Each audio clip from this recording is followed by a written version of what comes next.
You know that song, that ghostly, unforgettable trumpet loop. In 1997, you couldn't escape it. It was a global #1 hit that sounded like it was created in another time, a phantom radio signal from the 1930s that somehow took over the 90s pop charts. It was a sound nobody had ever heard before, but it felt like it had been around forever.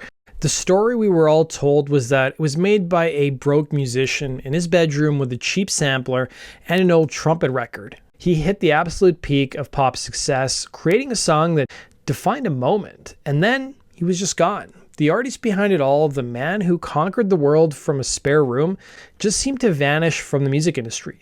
This is the story of how he made the #1 hit and the reason why he only had that one hit. To understand why he disappeared, you have to understand the man himself. Whitetown wasn't really a town, and it wasn't a band. Jyoti Mishra was born in India. His family moved to Derby, England when he was just 3. His parents were both doctors, so he lived in a middle-class area. Growing up as an Indian kid in a mostly white English town, he always felt like an outsider, and the endless bullying and racism didn't help. He told KEXP he considered taking his own life as young as age 7 because of the bullying, and he soon became an atheist as well. He admitted in one interview the teachers at his school would teach his white classmates insulting rhymes and songs to sing to him.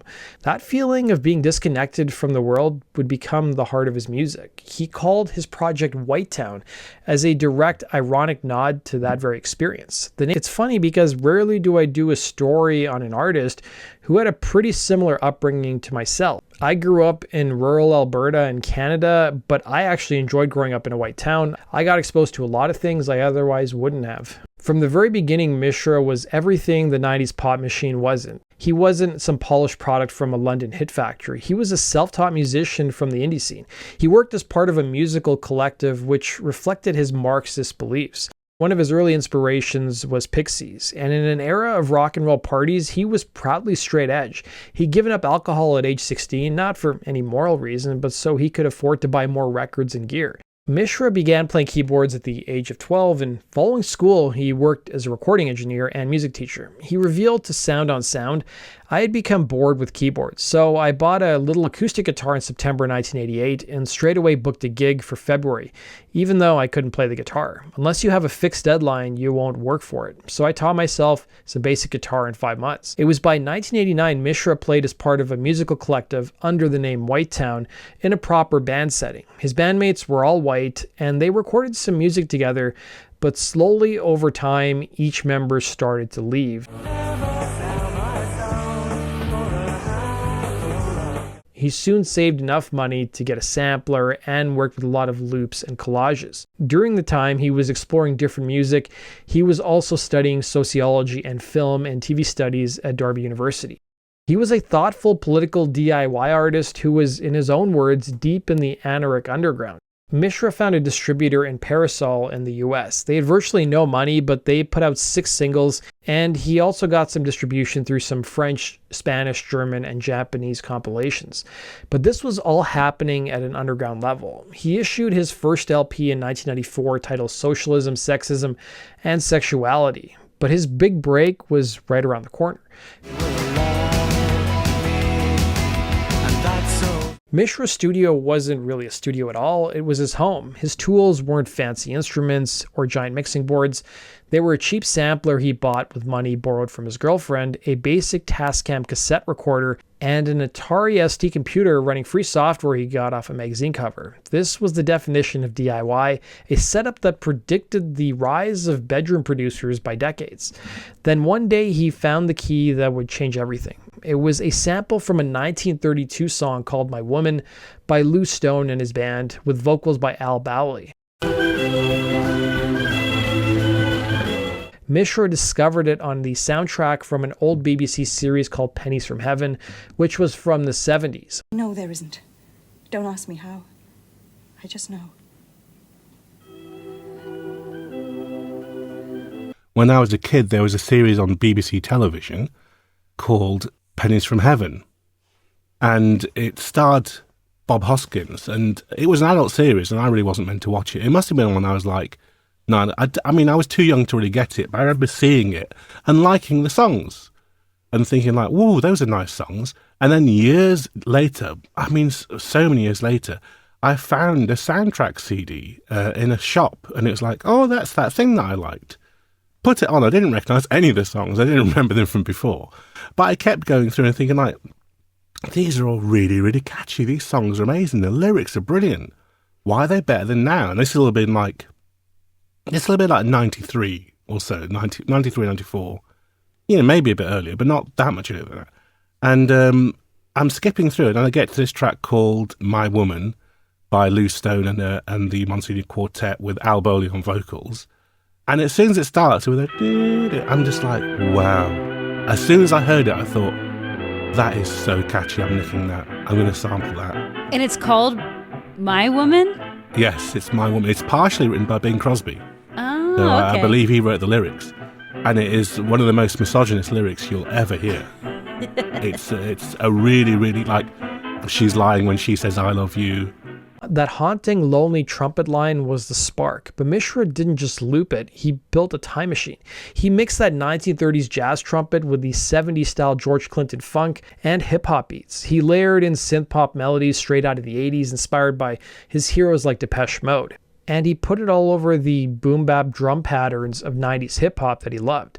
The result was Your Woman, a track that sounded ancient, futuristic, and totally alien all at once. It was a song that refused to fit in a box, a perfect mirror of the man who made it, an artist caught between cultures, genres, and beliefs. For a little while, Your Woman was just another song on an EP he put out in 1996 titled Abort, Retry, Fail.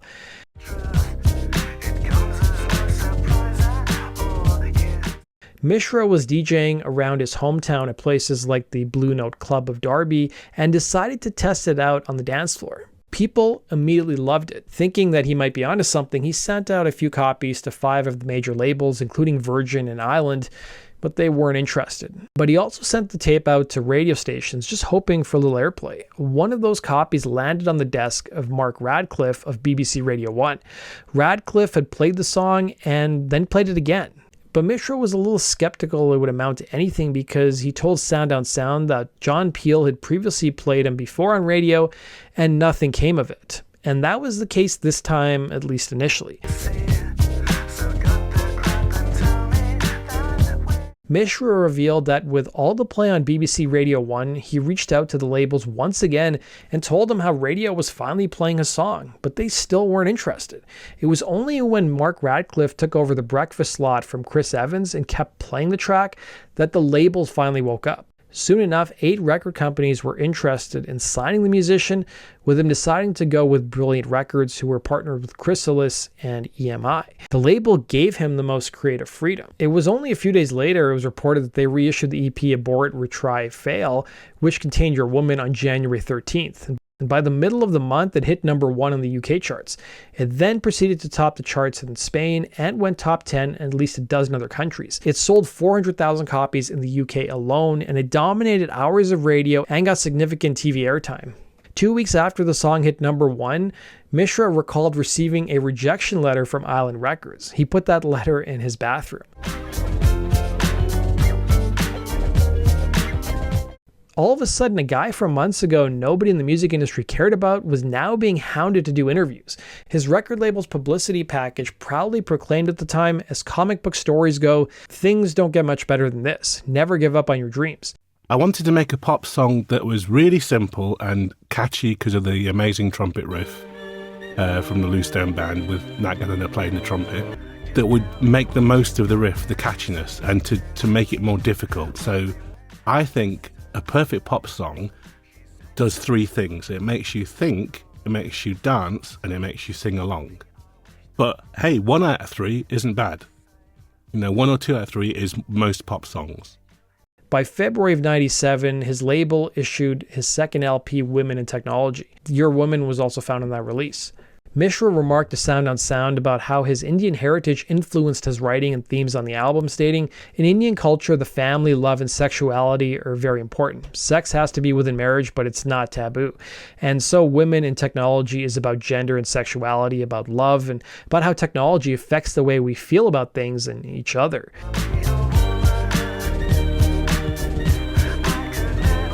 Your Woman became one of the first ever home-produced songs that beat the entire music industry. Mishra added to Sound on Sound, "I got loads of email, about 800 messages so far, and many people ask things like, what gear do you have and what should I buy? But they're on completely the wrong track. It's of no importance whatever gear you use, it's the end result that counts. One independent radio network initially refused to play Your Woman because it was done on a cassette multitrack. As if that matters," he laughed. Apart from topping the charts in Europe, the song was also on track to hit #1 in America too. But then it stalled at number 23 on the Hot 100 charts. It also peaked at number 5 on the Modern Rock Tracks chart. There seems to be conflicting answers as to what exactly happened. One was that his label wanted people to buy the album Women in Technology in order to get the song Your Woman, so they pulled the single off of the radio. While in another interview, Mishra revealed the pressures of success just got to him. He recalled that he had spent more than a decade trying to break into the music industry. Once he did break into the industry with the song Your Woman, he absolutely hated it. The stress of having a hit resulted in him becoming a recluse, not wanting to leave his home, and putting on more weight due to stress eating. He even got a chance to appear on Top of the Pops, but he turned it down. He even was selective in who he talked to when doing press, and it didn't help that when people came up to him on the streets, some of those interactions resulted in some people writing off his success, telling him that he simply created a hit song by pushing a button. While the world was dancing to that infectious hook, almost no one knew what the song was really about.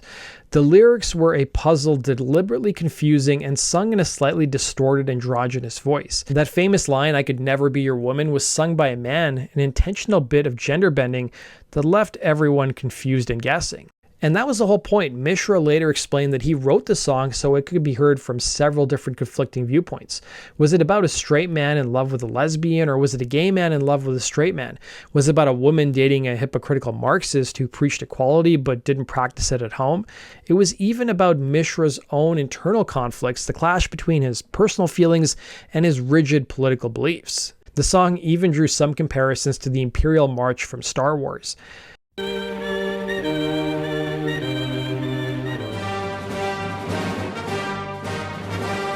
As the song's popularity grew, Mishra admitted he received tons of mail from gay listeners who wrote to him, "I love you. What you're doing is great. I tell them, actually, I'm living with a woman. Sorry about that." The song was a deeply personal and political statement disguised as a perfect pop song. It was designed to mess with your assumptions about gender, identity, and love. It was a Trojan horse, sneaking big ideas about feminism and social critique onto top 40 radio. It was a piece of art that was much more interested in asking questions than giving easy answers. The accompanying music video for Your Woman was made in the style of a black and white silent film. Most of the outdoor scenes were actually filmed in Derby. This is where the story of a one-hit wonder usually ends. But Mishra didn't just fade out. He actively chose to disappear from the world that made him famous. His time in the music industry was a disaster. It didn't help that he didn't look like your typical hit-making musician. He recalled, "I'm not the right shape, color, size, or attitude." Regarding his weight, some radio stations started a rumor that Mishra cut the song in his bedroom because he, and I quote, "was too fat to fit out the door." In reality, Mishra admitted he only worked at home on an 8-track recorder because he was closed-minded and wanted complete control. He added the whole album was as confessional and conversational as possible, and what would be hard was to make it with 4 strangers staring at you through a studio window. After the massive success of Your Woman, his label EMI demanded another hit just like it. They pushed him to release a follow-up single he knew wasn't right for radio, and the follow-up single, Undressed, peaked at number 57 in the UK, and that was the last charting single of his career. You get undressed, I'm no better. By the end of 1997, EMI chose to drop him. But for Mishra, being dropped was a relief. He hated being famous.